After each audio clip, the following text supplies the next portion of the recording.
Savage Dragon 85 from March of 2001, the finale to the Madman crossover trilogy featuring the Atomics. As I mentioned in a previous video, Savage Dragon would also appear in Mike Allred's The Atomics series for 3 issues, but they don't really tie in together with our story, so I don't think we're going to be covering those here. But if you want to check them out, they are available in this collected edition, which is a pretty fun read, nice and beefy. Get all the issues of the series there. Anyway, on to this one, Peril in Pittsburgh. First, the credits: Eric Larson story and art, Chris Eliopoulos letters, Ruben Rude colors, and Josh Eckhorn is the dog kids love to bite. Now, allow me to be a pedant here, but half a decade ago, issue 25 was published, and it states, quote, Josh Eckhorn has finally achieved his goal to become Oscar Mayer Wiener. And now you're telling me he's the dog kids love to bite, which is the slogan for Armour hot dogs. So which is it? This is the kind of sloppy continuity that drives me crazy. Is nothing sacred? More on this later. I'm going to take advantage of these captions and read them aloud to fill us in on the story thus far. Taken captive in Australia and forced to fight for his life in the deadly arena of death, the Dragon has joined forces with the superpowered Atomics to free themselves from captivity. Having done that and released their fellow prisoners, the heroes are startled to see flying saucers, hundreds of them. Nice double-page splash here, full bleed.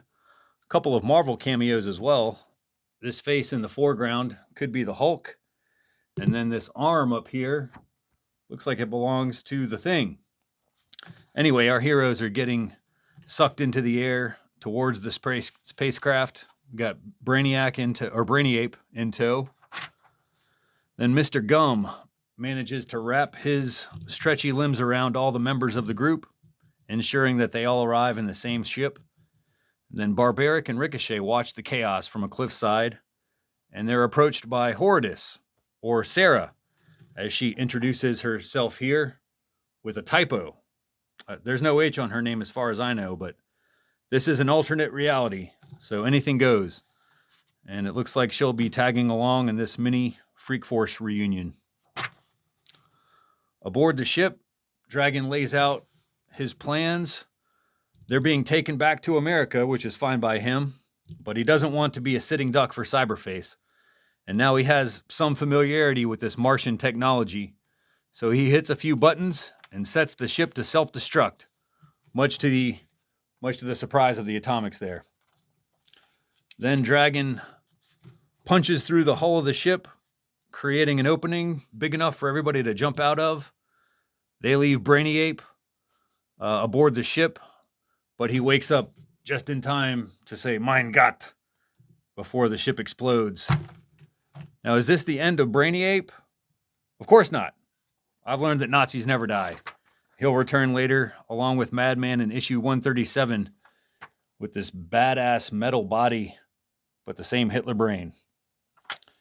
Anyway, everyone seems to make a safe landing somehow, and Dragon, much like the Fin addicts who write in, he's kind of tired of having the Atomics tag along, and he says that he's on a mission to defeat Cyberface, and he's a dangerous person to be around, especially since he's on the most wanted list with a giant bounty on his head. And so he tells the Atomics he'd rather go it alone. But then some drones kind of get a shot at Dragon here. They spot him, the fugitive, and so he takes off.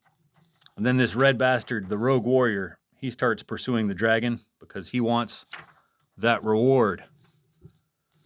So this dude just starts beating the absolute shit out of the Dragon.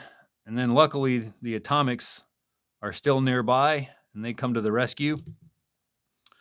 This allows Dragon to escape, along with the help of some random strangers. It appears that, Dragon may not be as unpopular as he thought. Cyberface is a dictator after all, and the people know that Dragon could be just the man to take him down.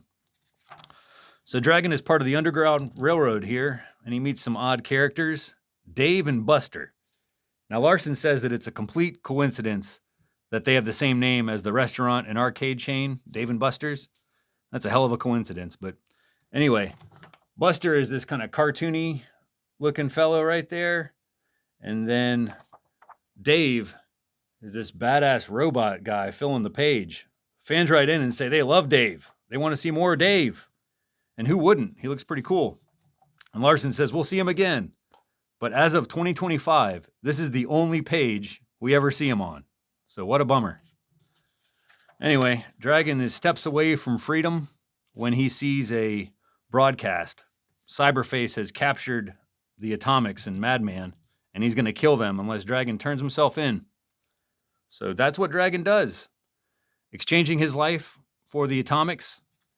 Anyway, these idiots walk off saying they'll come back and rescue him. And then Dragon is torn in half by gunfire.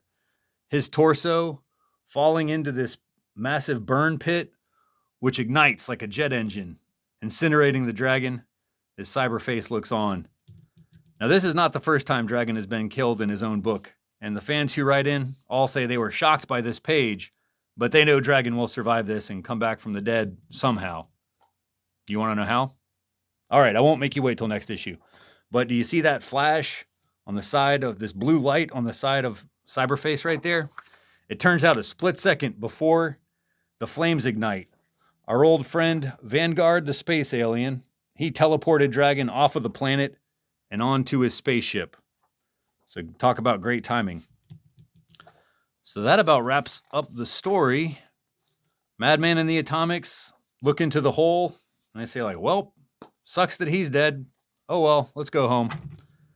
Which brings me to Fanatics.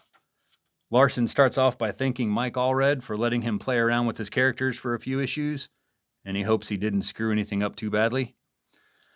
Most of this is reaction to issue 83, but one letter I wanted to spotlight is from Richard Demos here. A letter that warrants a reply from Larson that runs the rest of this page, the entirety of this next page, and a few paragraphs on the final page up there. So what the hell's all this about?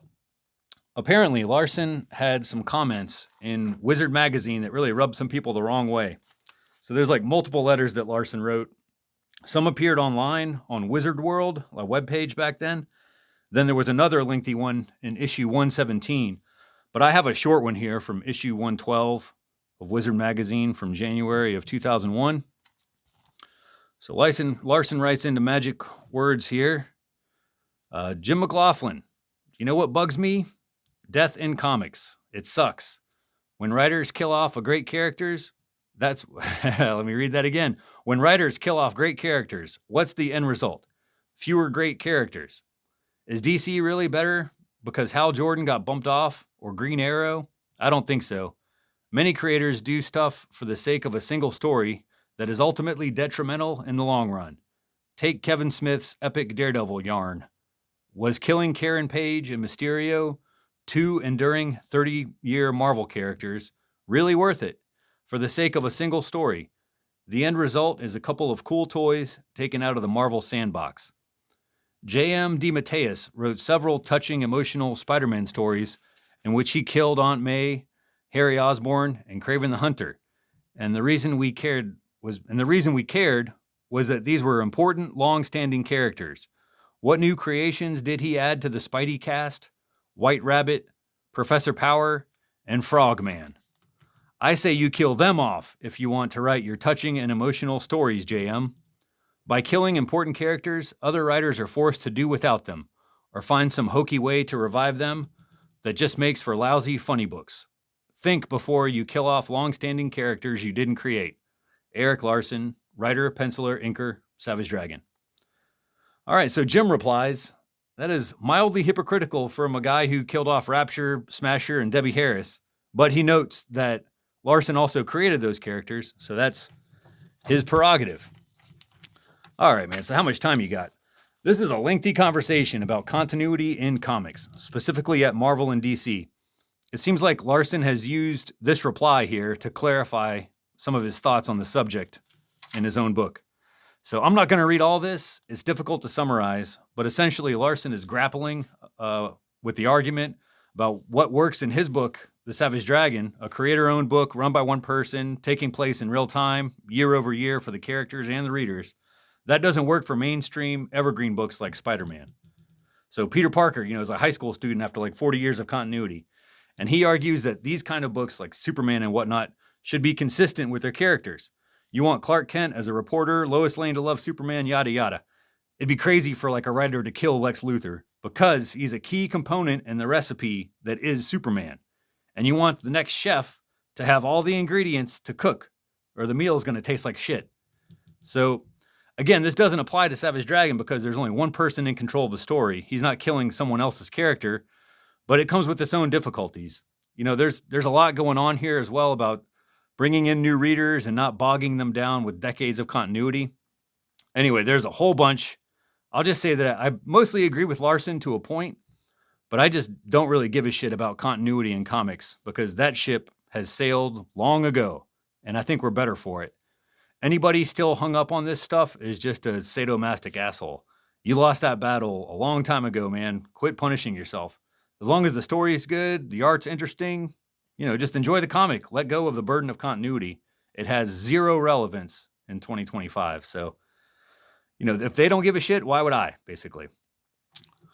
All right, so moving on. There's a pinup by Eric Larson from 1995 featuring Dragon and Madman. Pretty good stuff.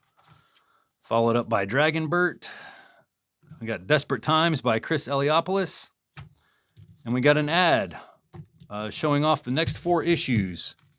So no wonder fans were so confident that he survived. He's featured on all 4 Dragons on all 4 covers here, including issue 86, which is next. Adios.